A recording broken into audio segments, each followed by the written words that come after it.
Hi there, welcome to Boxing Deep Dive. I'm Lyndon Hosking and great to have you along for our weekly show. We're a day early this week because there's a lot going on with Easter and fight nights and all the other stuff going on, but the show must go on.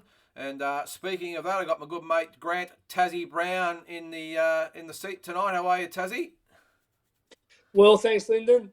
Awesome, mate. So it's obviously just us two this week. Peter, I don't know what you're doing to this guy, mate, but he's had more time off than on lately, and you've scared him off for another week.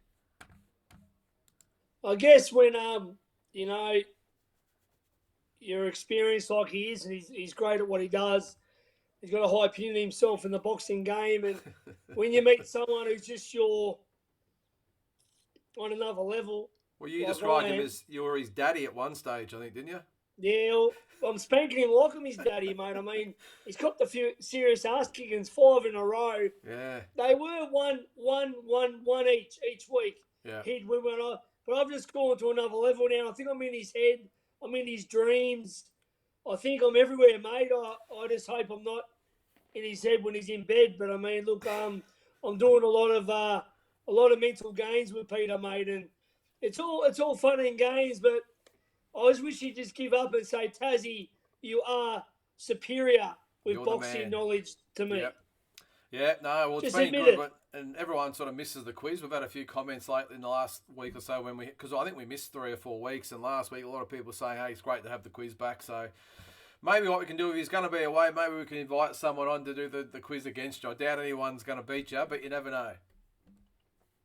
I'm like, what's that show, that Chaser show? They get guys on to try and beat the Chaser. We might have to do a special episode about that. But mate, there's a lot going on in boxing, especially like Aussie as usual. There's every week there seems to be so much going on, but also in the world news, plenty to heating up. So we'll get into those shortly. We've also got the talking points. I'm not sure whether you got a tirade or not. That's fine if you haven't, but a couple of talking points to go over.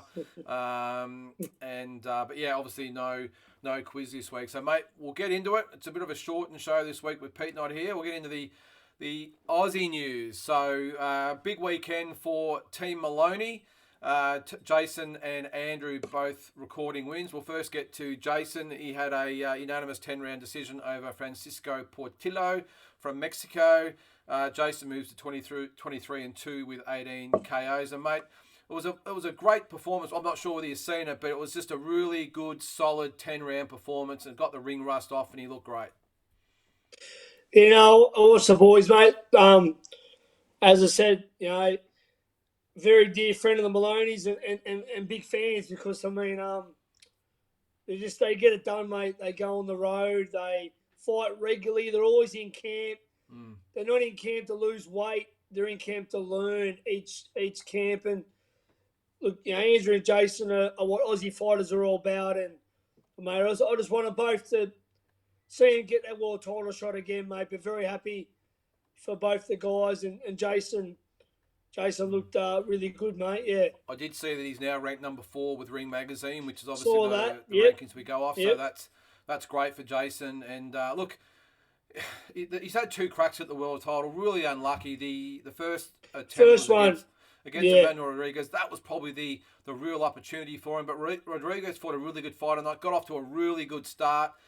Jason mowed him down and just fell a round or so short. So I was unlucky for that one. And then, of course, in a way, while he's not going to be the first and last one to fall to Inoue, he's just they don't call him the monster for nothing. In a way, he's one of them once in a lifetime sort of fighters. He's a special one. Yeah. He's he'll be a future Hall of Famer one day. I bet on it. He'll be could be one of the greatest little guys of all time. So he's really. Yeah, I was just going to say what I really admire about both these guys. On Jason, he's come out and he said, "Look, I want to fight Donaire. I'd love to fight Inoue again. Well, whoever it might be, I really love the fact that they're just ready to go against whoever. And like you said, they're always ready, knowing the boys. Doesn't matter when they get the call up. I think one of them just said recently they don't go into camp because they're always ready. And I think that's a great mentality to have. And boys and girls out there, if you're looking for role models, these are the two to look at because they are always ready. Mate, role models, 1,000,000%. Yep. They do everything well. They don't do anything wrong. And when it comes to boxing, mate, that's who you want. You want guys like that give 110% and are always ready, mate. And they won't have any regrets in boxing. They won't have any regrets in life. Yep. They will get as much out of it as they can. And when it's time to walk away, I'm pretty sure both those guys will be content with their achievements. Yep, no, 100%, mate. And get on to the other half of Team Moloney, the monster, Andrew Moloney. Naughty Moloney, naughty. That's right, you call him naughty. Sleep. Yeah, he stopped Gilberto Mendoza in 8 rounds. And I did say on the Talking Boxing episode I did earlier in the week that it was a really good performance by Andy. I think maybe he tried a little bit too hard because he was really looking to make a statement after the Franco trilogy and he hadn't had a win in America before. But look, apart from trying a little bit too hard, I think he just put in a really good clinical performance, did exactly what he had to do. He won every single round. And the guy he fought was super tough. So it was a great performance by Andy, who also goes to 23-2 with the 15 knockout. So, awesome performance from your mate, Noddy. Yeah, mate, awesome by Andrew. And just big credit to the team, mate, because, you're only as good as your team. And Tony Tolge, Andrew Hyder, mate, Tony Nobbs with Bob Arum. This was a stay busy fight to keep them there, to move their rankings. Look, and this is what it's about. It's not just about fighting in super fights all the time. These are the fights that are really important to go away and to get that good little win to keep you moving forward. And as I said, mate, they're always active and really a really good team, mate. One of the best teams in boxing. Yeah, they are. Because they just get it done. Yep. Very professional, mate. And they give Andrew and Jason every chance to do what they do.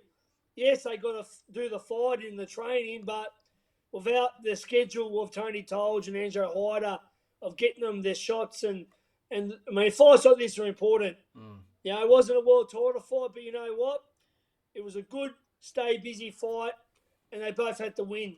That's the thing now. See, there's no chance of losing now. They've got to keep winning if they're going to get a shot. So this was important weekend for them. Very important. Yeah, it was. And I think I explained the other night as well that, you can't have world title fights every single time. And you've got to keep active. You've got to keep, you've got to keep winning, obviously, and improve that ranking. And the boys did that. So that's all you can do. And as I said, very, very, one of their main strengths is that no matter what happens, they're always ready to go. So, and like you said, mate, one of the best teams in Australian boxing. They've always delivered as far as getting the boys opportunities. So I'm sure more will come. So all the best to Team Moloney. Let's hope they get on to the Cambosis undercard in June. We'll see. And just on that, if you're looking for a little bit of behind the scenes a vision of the Molonies, make sure you check out the video that's on YouTube on this channel. The Dream Chasers that we did about 4 years ago when we went over for a camp with the boys. Had all the behind the scenes footage in there, sparring. I think.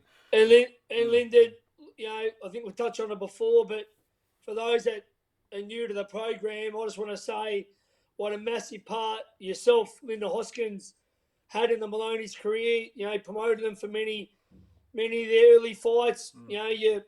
You paid the sanction of fees to be, ranked in the world, and you took them on many a training camp at your own expense to spar with the Donairs, the Lomachenko's, and Freddie Roaches and all that stuff. So, I know they appreciate it, but you had a big part to play in their career, Lyndon. So thanks, mate. And thanks, mate, for saying that. And I do,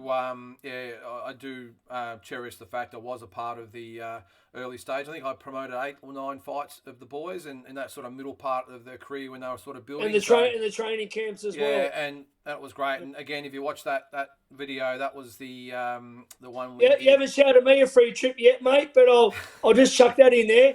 You get world rated, mate, and I'll pay for you to come, all right? Away for my free trip, mate, one day. We'll see what happens. So anyway, we'll get on to some more of the Aussie news, mate. The Justice Honey Joseph. I should get it for beating Peter every weekend. Yeah.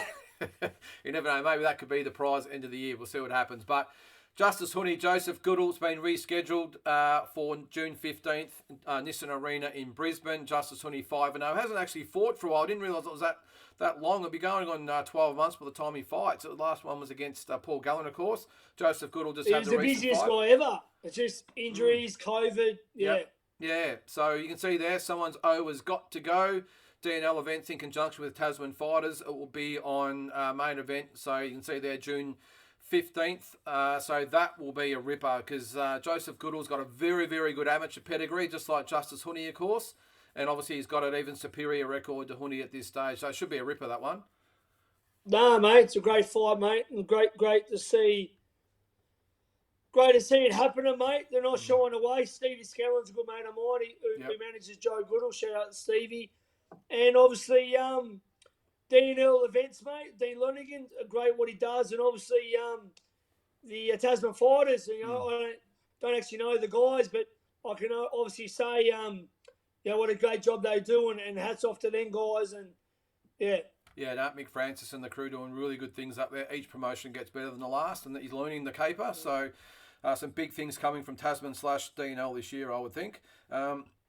Excuse me. Another bit of news that's just dropped is Sky Nicholson is back already for a third fight this year, April 30th, on the Katie Taylor Amanda Serrano undercard. So I think that I haven't obviously spoken to Sky about it, but I would think this would be a true highlight of her boxing career to be on the biggest women's fight of all time. Wow. Wow. That's... So she's fighting, if I can get the name right here, I think it's Shaniqua Paisley Davis. So, as I said, Sky, third fight. This will be a second fight in America. The other one was in England. But she's doing all the right things, mate. She's obviously aligned herself with one of the, or if not the biggest promoter in boxing, Eddie Hearn, and this is what you get. 100%, mate. 100%. So, definitely. Best of luck to Sky. I want to get you, before we get to that one, I want to bring up another card that's coming up, and I hadn't really heard a lot about this one, and I wish we had asked Mike about it. May 7th, it's in conjunction, you can see there, with Pro Bellum, but ANTR or ANTR events, I'm not quite sure, I don't know much about them, but you can see the A side you've got there. That should be pretty good. It says there, a night to remember. Yeah, they're all Pro Bellum fighters. They're all Mike Tamura, managed by our dear friend, so Matteo Tapia, Jason Malia, Cheeky May, who's now Jack with Gareth Williams. Yeah, Gareth Williams. Yep, he's a good mate of mine as well. Great trainer. Yeah. So mate. So that's a big night, mate. They've got 4 really hot stars. Great to see Cheeky May back. Yeah, it is. And Malia and Tapia and Bowen, all got big futures. So yeah. Yeah, they certainly do, and so as I said, I'm not quite sure who they're fighting at the moment. It's not on Box Record, and I'm sure it'll be put up pretty soon. But if you're in the Brisbane area, May 7th starts at 5 p.m. With Pro Bellum, so a big fight night there. I want to get your thoughts on this one, Tassie. Now I'm spewing that Pete is not here. Pete Maniatis, Sam Solomon, and Joel Camilleri. What do you make of this one? Mate, listen, my good friend Pierre Karam, he's promoting this, and I love Pierre. He's a dear friend of mine. So, Punisher Promotions and good old Sam there. So look, mate, it's an interesting fight. Two Victorians. Sam Solomon's a legend, ex-world champion, and Joel Camilleri's up and coming. And I think it's a stay busy fight for Joel. Sam's beaten Jesse White the last 2 times, so he shows that he's still got it. It's an awkward fight stylistically, but as Pierre said, mate, there'll be plenty of bums on seats. They got good followers, both of them. Sam still sells well, and Joel's really the king of the media stuff. So, mate, I think it's an awkward fight, but you know what? Sam's fitness is, no one like it for his age, and mate, he can give Joel a really tough fight. So Joel's got to be on his game. So I suppose Joel might start as a favourite, but Sam still gives everyone a hard night. So look, I'm happy for Punisher Promotions. and I'll be there on the night because it's in Port Melbourne, around the corner from my gym. So yeah. Yeah, look, I'm with you. Look, I think I must admit, I'm in probably the camp that would maybe like to see Sam sail off into the sunset. But on the other hand, he's winning. He's in good nick. They're matching him very well, so he's not getting knocked around. Obviously, he's not at that world level anymore, but they're matching him really well. So, look, as we've always said, you're a long time retired. Now, I actually think it's probably not going to be the prettiest fight. Let's not sugarcoat it. They're both spoilers as far as fighters go, and I don't think it's going to be a pretty fight. But I think it will have a lot of appeal to both the supporters. As you said, they've both got mammoth supporter bases. They both sell out their venues constantly, and I think as far as the appeal of it goes, and the the build up to it should be great as well. I think it's a good match. As I said, I don't think it's going to be the greatest fight of all time. It's certainly going to be Hagler Hearns or anything like that. But I think both guys will probably admit that stylistically they both know they're awkward guys. But I spoke to Pierre. As a promoter's point of view, you'd be wrapped with it because Sam still sells very well. Joel sells very well. Put them both together. And, as I said, mate, it's a promoter's dream in Victoria. And, I mean, I'm sure Joel would have grew up looking up to Sam Solomon. I know for a fact he would have. So, it gives him opportunity to sort of fight a former world champion. And Sam, as I said, man, you can't write the guy off because he's in such great shape, so awkward, knows what to do at the right time. And, mate, look, I reckon it's a good matchup, and hats off to Punisher. As I said, my brother Pierre Karam, a legend himself, the former Kronk's fighter and under Manuel Stewart and spar Tommy Hearns, and I'm happy to see him got the promoter's cap on, so now he knows all the shit I went through for years. Yeah, because it's a hard job. Different. So I think, Tassie, it's at the Timber Yard in Port Melbourne, I think, isn't it? In Port Melbourne. Yeah, I've been there a couple of times with. Yep. And Sam Ibrahim as well. He's got the big punch in Russia, Viktor Oganov. So I mean that's a tough fight as well because Oganov can still, you don't lose your power as you know as you get older. So Sam's a very good up and comer, and getting Oganov's scalp will mean a lot for his career. So good luck to Sam. Yeah, no, it should be good. And if you're thinking about going, you've never been to the Timber Yard before, go check it out. I've been there a couple of times with Will Tomlinson's promotions with Wildfighter. Awesome venue. The only thing is I'm not quite sure whether it'll be big enough. Obviously, they've done the scouting of it. I think you can only get about 1,000 or 1,200 in there. I would think if it was at somewhere like the Pavilion, they'd probably get 1,500, 1,600. But anyway, I'm not sure of the capacities. But either way, get down there. Yeah. It's a great venue. It'll be a great night of boxing, and best of luck to Pierre and the crew at Punisher Promotions. So check your social medias and all that for tickets. Get on some world news, mate, because there's been a little bit going on in that area as well. Obviously highlighted on the weekend by this man. Triple G unified the WBA and IBF Middleweight titles with a 9th round stoppage of Ryota Maruta, I think Marata, if I can pronounce that right. Moved to 42 1-on-1 with 37 KOs. Murata dropped to 16-3 with 13 KOs. And I'll put the video up. We'll probably get banned from YouTube for putting it up. But anyway, we'll see how we go. But really interested to hear your thoughts on it, Tassie. Now, watching it on the night, I must admit that after about the 4th round, I thought Triple G was in all sorts of trouble. I thought Murata won 3 of the first 4 rounds. Triple G looked every single one of his 40 years, and I was really worried that this was going to be the end of Triple G, but he pulled it out of the fire and now sets up the fight with Canelo in September. Yeah, I was the same, mate. I watched it on the Zone, and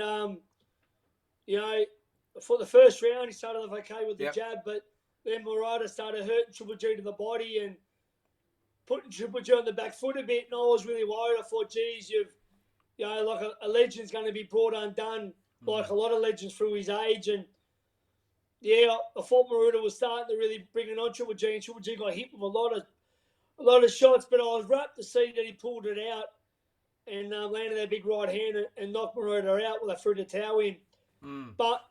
And I'm happy he won it, and he beat a good young Olympic gold medalist and Japanese champion. But I'm thinking if that was Canelo landing those shots, it's not going to be pretty. So I just don't see how at super middleweight, a division he's never fought at his age, with the way Canelo is now, landing those shots, I think Canelo stops him. Yeah, probably not early. Yeah, but late.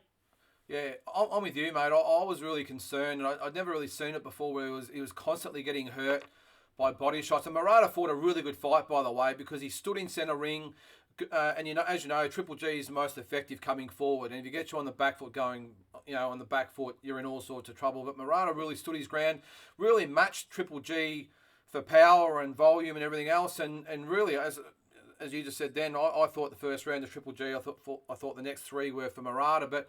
Again, as true champions do, he dug it out. But I'm with you that if he fights like that against Canelo, and we all know how great a body puncher that Canelo is, head and body with hooks and uppercuts and everything else, I'm not sure whether Triple G can last the distance. I'm sure they'll pack the joint out. They'll do 1 million pay-per-views, and everyone will make a ton of money. But I'm just worried that this could be. You can't ride off a legend like Triple G, but I see it going on form. Going on their form, I think it's a massive mismatch. Yeah, I tend to agree, mate. So let's hope we're wrong. We'd love to see, a great fight, but yeah, I'm with you.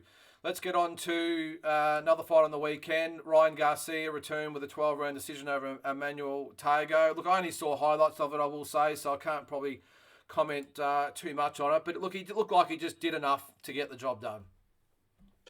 Yeah, he knocked him down. Look, Ryan Garcia, I don't know, man. People sort of, give him the wrong. I think he's a good fighter. I think that him and Devin Haney fought 4 times, 2 wins each. So that's where he was as an amateur at Haney's level.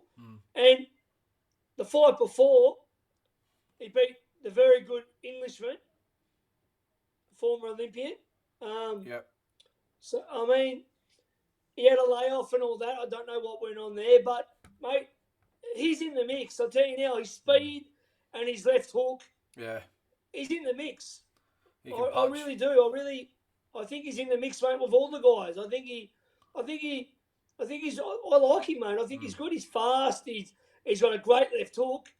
And just because he's a pretty boy with a lot of followers on Instagram, mate, he's a legit fighter. And he's in the mix, mate. I tell you now, he's in the mix with Gambosis, Haney. Yeah. All of them. I think he's in the mix with them all. Yeah, I agree with you too, mate. I think he's definitely in the mix. You can't sleep on him. Yeah. He's that fast, and his left hook is that hard. And fast. You can't underestimate him. I don't care who you are. No, I agree, mate. I would love to see George fight him if he gets past Haney. Of course, I would love to see him fight Ryan Garcia. I think it would be massive.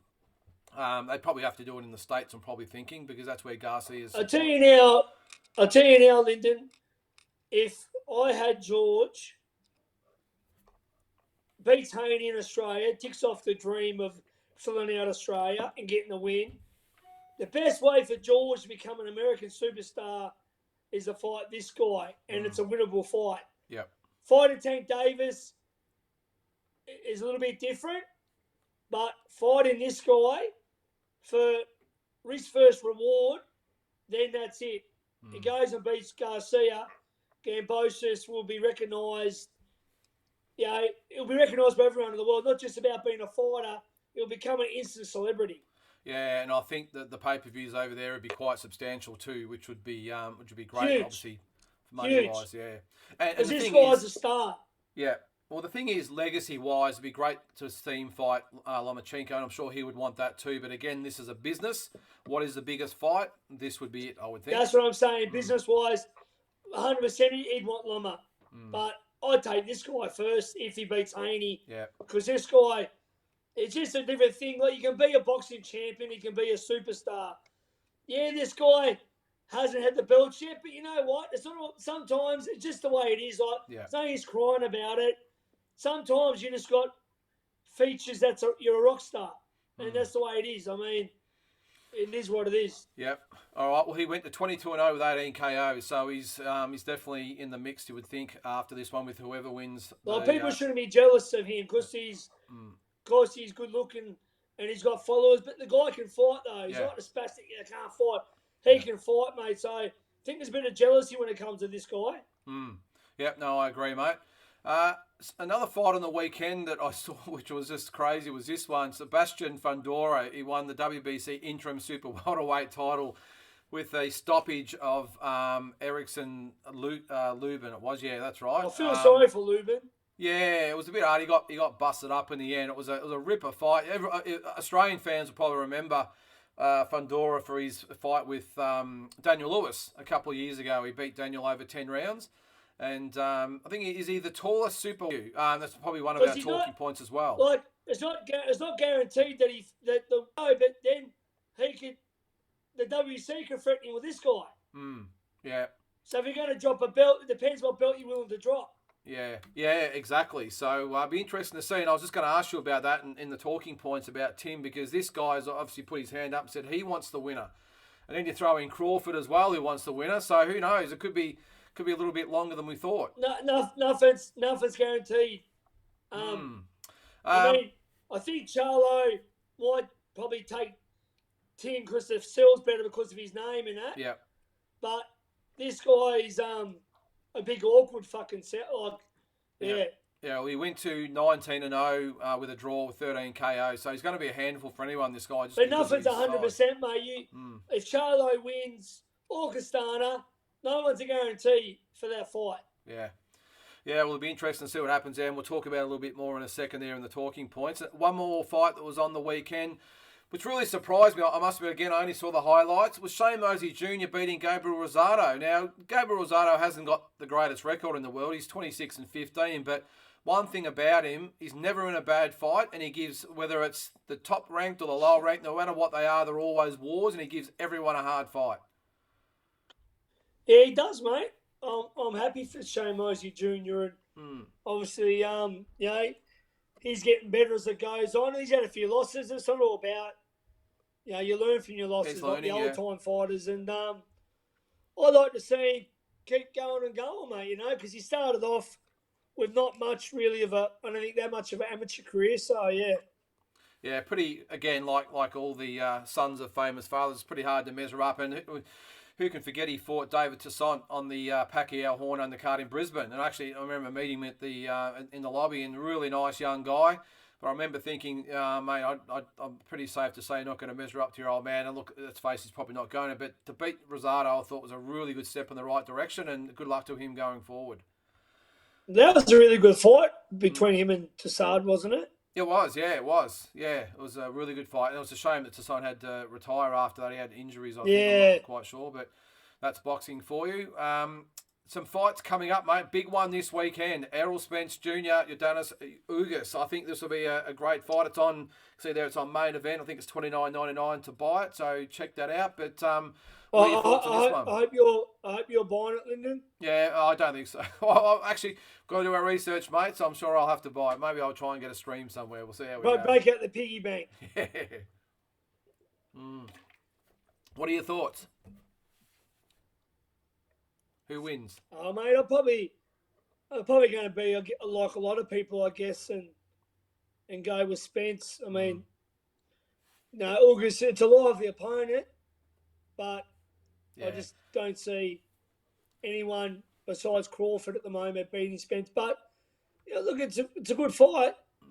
Yeah, look, I think for Spence, it's a fight that makes sense. I think he wins the fight quite comfortably, but I think it makes sense. He gets another title. He's the guy that beat Pacquiao, so it gives him some credit as well. Credit where it's due. So I think it's a good fight for Spence. As I said, I think he wins the fight comfortably, but it just gets him that other bout, puts him in maybe a better position to fight Crawford, money-wise, whatever it might be, with the added title. So we'll sort of wait and see. But, I'm with you. So, if you want to part with $30 I heard to watch Crawford's waiting.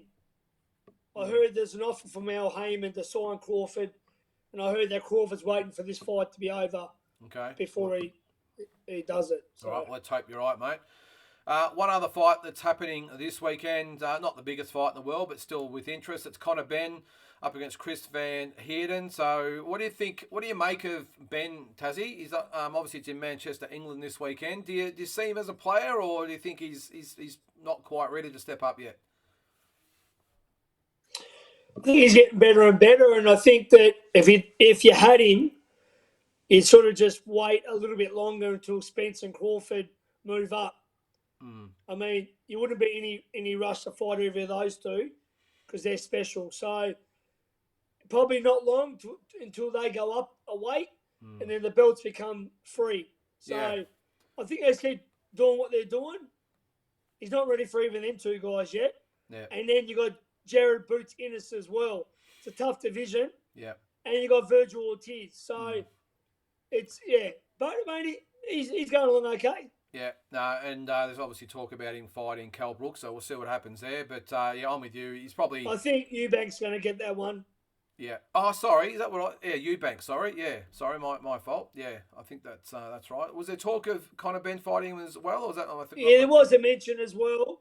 Yeah. But I think the Eubank one, I think they're really negotiating. Yeah. So I think it's just about what Eubank can come down to weight-wise. So I think that's the front runner, I think. Eubank and Brook. All right, we'll see what happens there. Tassie, it wasn't probably, I think last week we scrapped it, but I wasn't going to go on, but I am going to put it in this week because we are a boxing show and we have to put it on. It is the last week of Hardman, Zerafa. We're a week out.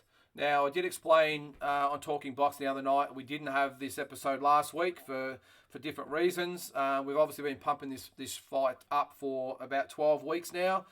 I did mention the other night that I reached out to Michael for an interview this week. The plan was to get them both on together. Michael didn't return my messages for some reason. I'm probably something you said. I get on good with Michael. Well, I do too. I didn't say anything. I do too. I didn't say anything. Look, for some reason he didn't return my message.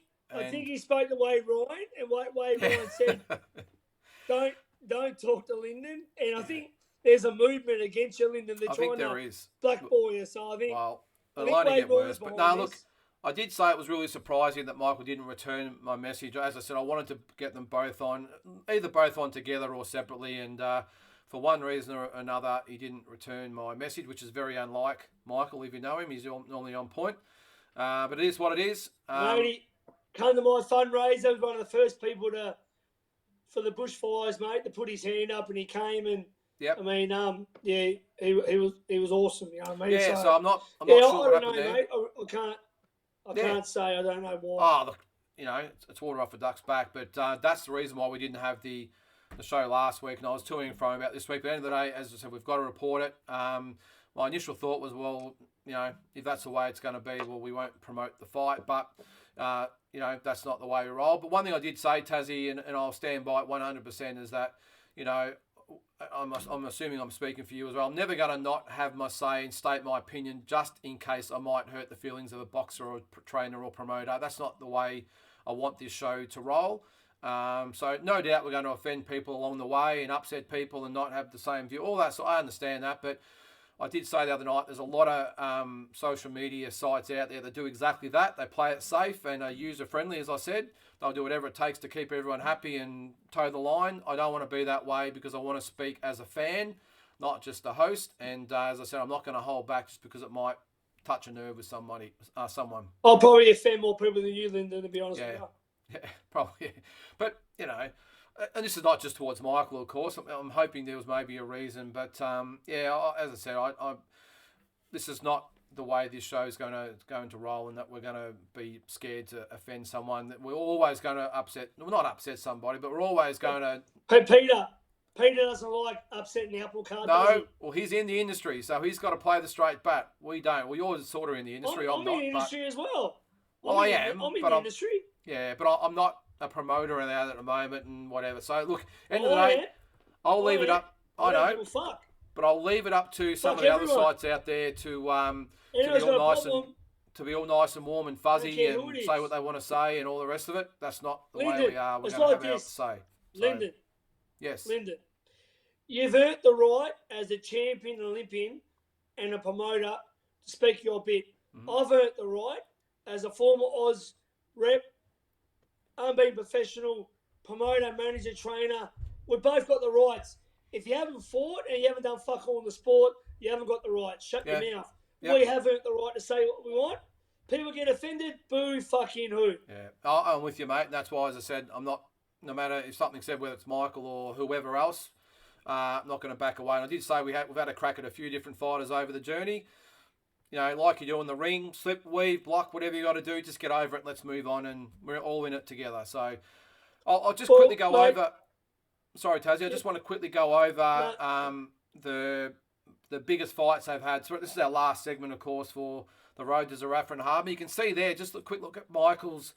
I've probably got his 8 biggest fights there, and it's probably telling that his eight biggest fights, he's actually lost 4 of them, although a couple of them were early in his career. But which of those fights stand out to you? The Kell Brook fight, he impressed me.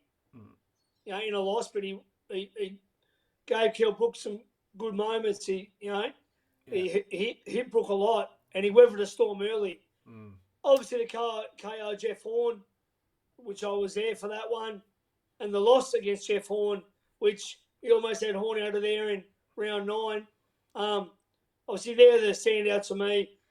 Mundine, I don't obviously count. And that's not Sherrington fight as well. That's not Michael's fault. He fought a good Anthony. Still wanted to keep fighting, and I love him. And I was with him. I drove to the fights with him. But he should have been out of it before then. But that was up to Chocks. That's not Michael's fault. Yeah. I heard when he went to Russia, he was very young in Quinlan. They probably should have took that fight. But look, I'd say, and I was at the way Ryan fought, I actually was at that fight. But Kell Brook, he done really good in a loss against a top fighter. And the 2 fights of Horn, are massive fights, and he done really well, even in the loss. He almost So look, mate, they're the 3 for me. Yeah. Yeah, well, I think you can probably looking at those. Wade Ryan was probably that was just nearly 4 years ago. That was just obviously a workmanlike effort performance. Les Sherrington was probably past it. Anthony Mundine, of course, was past it. So I can probably put a line through them guys. But the other, surprisingly, it's the losses for me that probably give Michael the most credit for me, because I think take away the Russian fight really early in his career. I think he's only 21, 22 at the time. Peter Quillen, I think he took the fight way too early in his career. But look, it's one thing I do admire about him. He took the fight when maybe he wasn't ready because he wanted to test himself. He wanted to get into that world scene. So regardless of the result, I take my hat off to him for taking that fight. Kell Brook, again, fought a really good fight. Just probably a little bit out of his depth at that stage. But the 2 fights with Jeff Horn for me were just great fights. Obviously got the win in the first fight, but very unlucky in the second fight. So, so look, again, take my hat off to Michael for what he's achieved. But I just wanted your thoughts on his biggest fights. He's definitely got the edge over Isaac Hardman. I put his top 8 fights there, and it's probably obviously nowhere near as strong as Michael Zerafa's list. But you look at those first 3 fights down the left-hand side, though. KO1, KO1, KO1. Oh, sorry, the first 4 fights. KO1. He can, if he gets you hurt, you're not hanging around. Yeah, I was at the first 3. Yeah.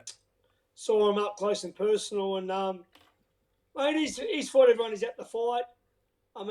Obviously he hasn't got the names that Zerafa's got, but you can only do what's in front of you, and he's done obviously what he's done, mate. You know what I mean? So he's active. He fights regularly, and he's coming to fight. He's coming to take your head off. Yeah, and what I like about him as well, and I've said this a few times, being under the management, obviously, of D&L Events, and he's got Stuart Duncan as the matchmaker. I really love what they've done with him, like they did with Jeff Horn before him, like they're doing with Justice Hooney and Jaya Patara and all the rest of them. They've thrown Tay Singh at him, who gave him a really tough fight, and there's a few people that actually said that they thought Singh won, but he did enough to win. Mark Lucas, very renowned fighter as well, an ex-Olympian as well. Robert Berridge, probably over the hill, but still really tough and hard at that age, all the experience. And I think his most impressive fight was the 4th round knockout of Emmanuel Carlos in June last year. Who was the ex-Olympian? Mark Lucas was the ex-Olympian. For who? For what country? Australia. When? I think, hang on, look it up. Was it 2016, 15, 12? Maybe it was.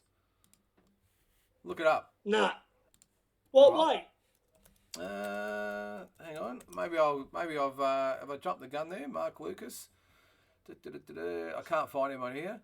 correct me if I'm wrong, guys, but I think he was an Olympian in 2000 and must have been 16, was it, or 12? One of them.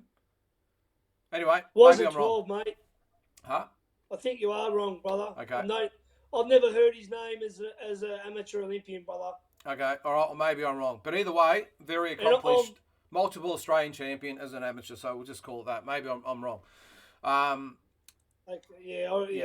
But for me, the most impressive fight was the Emmanuel Carlos fight, because I had big raps on Carlos. I thought he would give Hardman a really, really good fight, and obviously he did, and he was blown away in 4 rounds, and that was probably the fight for me that showed that Hardman can fight at the level. Even though Emmanuel Carlos hadn't done anything spectacular either, but he was a good young fighter, and he had big raps on him as well. So that for me was Isaac's probably crowning fight there. But yeah, as I said, nowhere near as big as or experienced as what Michael Zerafa is, but still, I like the fact they've thrown a few different opponents at him. So mate, it's only a week away, the big fight. So it's on Fight TV, FITE TV. So I think it's an app, so you can jump on. I think it might be $39.99 to buy. So so grab that, and should be a big night of boxing at the Exhibition Centre in Melbourne. Tazzy, you going to be there? I'm going to go. I'll be there supporting Christina Massey-Jacobs from Tasmania with Adrian Lovell. So I'll be there, mate. Yeah. All right, sounds good. I'm not quite sure whether I'll be there yet, but yeah, no, it should be a big night. So support this fight. It's a massive Australian fight. Isaac Hardman, Michael Zerafa should be a big one. He went to the Commonwealth Games, Lyndon. Sorry, who's that? Games, not the Olympics, brother. Who's that, Mark Lucas? Olympics, mate. All right. Apologies. Yeah, Games. So you've been to both. A little bit different, Lyndon. A little bit different. Yeah. A little bit different. Yep. I had it in my head that Can't go calling people Olympians if they're not. I'm sorry. I apologise. So Mark Lucas, there you go. You had about amateurs, Lyndon. Huh? When it comes to amateur boxing, even though you was great, when it comes to the knowledge of Olympics and years, brother, I'm going to burn everyone. Yeah, well, I know we mentioned on the classic fights this week that I fought, what was his name, Leonard Bundu, who fought for the world title. Forgot that I'd even fought him. So that's how well I'm going. Thanks again to Richie Rolls. So Com Games, no disrespect, but different to the Olympics. Okay, I apologise. I thought he was an Olympian. Commonwealth Games. So there you go. At the time, best amateur we had in Australia, obviously, to get to the Commonwealth There Games. You go. Full credit. All right, mate. Got a couple of things to get through before we get out of here and let you get back to work. It is the talking points. I've got a couple to go through this week.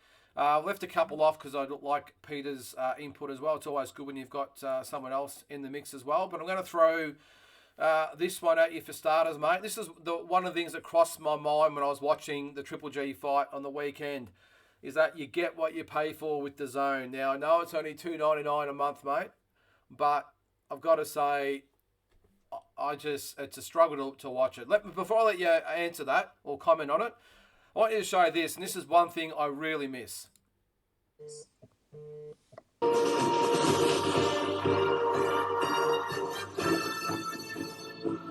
The following is a presentation of HBO Sports. The quality is not great, but you get what I mean.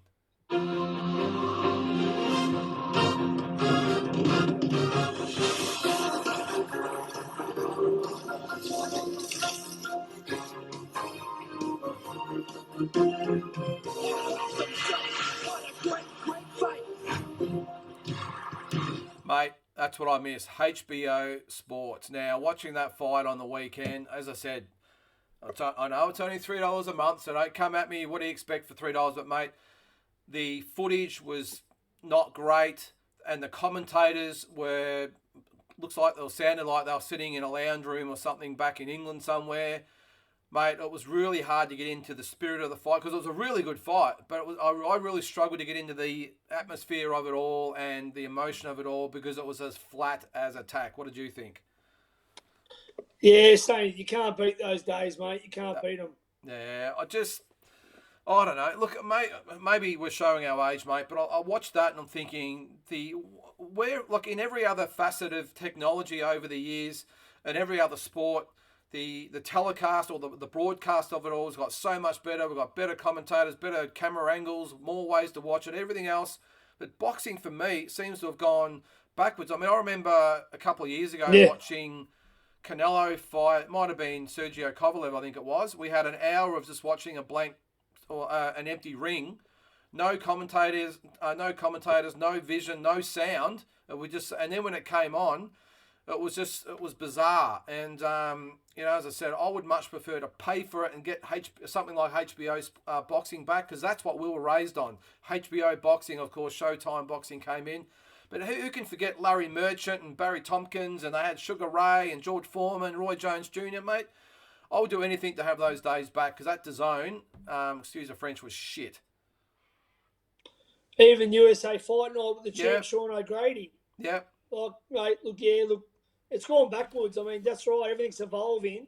Why is this going backwards for? I mean, you can't beat them days. Even the music gives you chills. Like, that's why I wanted to play it. Yeah, it's just shit. Yeah, shit. Like, as I said, I know the streaming is the way things are going these days, but I just think it's an absolute tragedy that something like HBO boxing fell over because I obviously couldn't compete with the streaming services and all that sort of stuff. But, mate, if that's what we're going to get going forward, you can stick your $3. Let's go back to HBO and let's, I don't know. I'd be interested to hear what everyone else out there thinks, but I just could not get into it.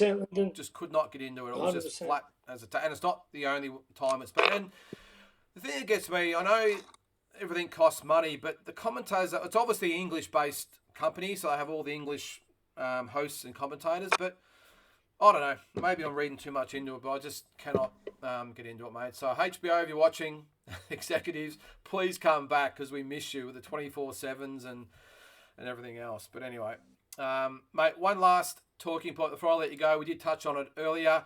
What's next for Tim Tszyu? So I suppose the boxing public of all, the Australian boxing public have all probably got in their minds because they've read it and seen it and whatever else, that Tim's pretty much going to fight the winner of Charlo and Castano. But that's not the case, is it? Because we're far from actually having that in stone, and there's a lot of other factors now coming into play. Yeah, well, I hope he does. I hope he gets his shot. But as I said, there's other number one ranked challenges for the belt. So I mean, say if Charlo wins, the WC can threaten him to take the belts off him if he doesn't fight Bandura, or the WBA can threaten to take if he doesn't fight Tim, or you've got a big name like Crawford. If he doesn't get the Spence fight, he could get the shot. And also too, if Charlo wins, I'm not saying Castano has got a chance, but if Charlo wins, he fights about once a year. So there's no 100% thing that's going to be this year. If Tim gets a shot, it'll be next year. Well, Tim stays active, so Tim could fight once or even twice before then. So, and even Tony Harrison. I was just going to say that, to come out and fight Tim. So, nothing's in stone. He's got a great team. No Limit, the Rose Boys, Glenn Jennings, and they'll do what they can. But boxing's politics, and you're not 100% there. I hope he does. The next fight for Tim is a world title, for undisputed. But you never know in this game. If you're looking after Tim, or if you're a Glenn Jennings or No Limit, you would have heard what Tony Harrison said on the weekend. He's up for fighting Tim Tszyu. Is that a fight you would look to take, or would you say, hey, we're number one WBO, we're not going to risk anything like that at this stage? I've got full confidence in Tim that he beats all these guys, but everything's about timing. I don't like Harrison stylistically, with number one ranked shot there, I wouldn't be giving him a chance because he is a very much of a spoiler, very cagey. Tim beats him, but me personally, I wouldn't be risking it if that was me. Yeah. I'd say thanks for the offer, mate, but it's just no need for it, in my opinion. Yeah, Tim beats him. I think Tim beats Charlo. I think Tim beats them all. But I wouldn't take it as personally as a matchmaker or manager. some guys are just not worth it. And I think, the risk outweighs the reward there for me. I'm with you. The comment I made was nothing to do with it. I'll be getting a Liam Smith or someone like that. He's a very, very awkward customer. Harrison. Yeah, well, as I said, it was more so not to do whether he would win the fight or not, whether it's a smart decision to take it or not. I'm with you. I think he beats Harrison, but whether the risk is worth it when he's the number one challenger, he doesn't have to fight any of these guys now. He's done the work. He's number one, and he's just got to probably keep busy. So it's probably I suppose the option would be to have a couple of, we'll call them tune-up fights, but just to keep busy, because there's no way Tim's going to want to wait until March, April, May next year. Best thing about Tim is, like Canelo, he's active, as I always say. So he won't wait. But still, you've got to be smart in the process too, so... Yeah, no, for sure. Well, it'll be interesting to see what the next move is. Which I'm sure they'll be fine. I mean, Glenn and Matty Rhodes have done an amazing job so far. They know what they're doing. But me personally, he's one guy I wouldn't be in a hurry to fight. Yeah. No, and look, end of the day, he doesn't need to fight him anyway. He's got probably nothing to gain by fighting him, as he's number one, and so let him wait, So he's not known in Australia either, Harrison. No, he's not. No, and if you're going to take a very, very hard fight like that, you want at least the opponent to be notable over here, unless he fought him over there, of course. But so anyway, that's for Tim. So lots of intriguing things coming up, I think, for Tim, because obviously we're going to have to wait and see what happens when Charlo beats Castano. But the odds are, after the result of that happens, which is May 14th, I think, is next month, we're probably going to have to wait another couple of months after that before we get an indication of who the first defence is going to be against. 100%. So the joys of professional boxing, It's not as simple as saying, hey, you fight him and you fight him.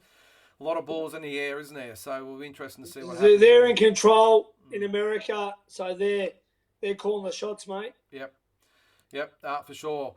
All right, mate. Well, that's it for another show. Obviously, not as long as usual because we haven't got Pete the beat up on this week with the quiz and everything else. But great to have you along, mate. We're a little bit earlier. By the time this comes out, we would have had the Tasman Fighters card on, which is tonight. We're recording this during the day on the Wednesday. It's on tonight, so we'll have a bit of a wrap on that next week. And, of course, everything else that's happening in the world of Aussie and world boxing. And hopefully we'll have your mate back next week, mate, and you can make it 6 in a row. Yeah, I think it's pretty much a foregone conclusion, Lyndon. See how we go. All right, mate. Well, thanks for coming on again. Always great to have you on board, mate, and we'll see you next week. Sorry, but I've got to get back to work now. Thanks, mate.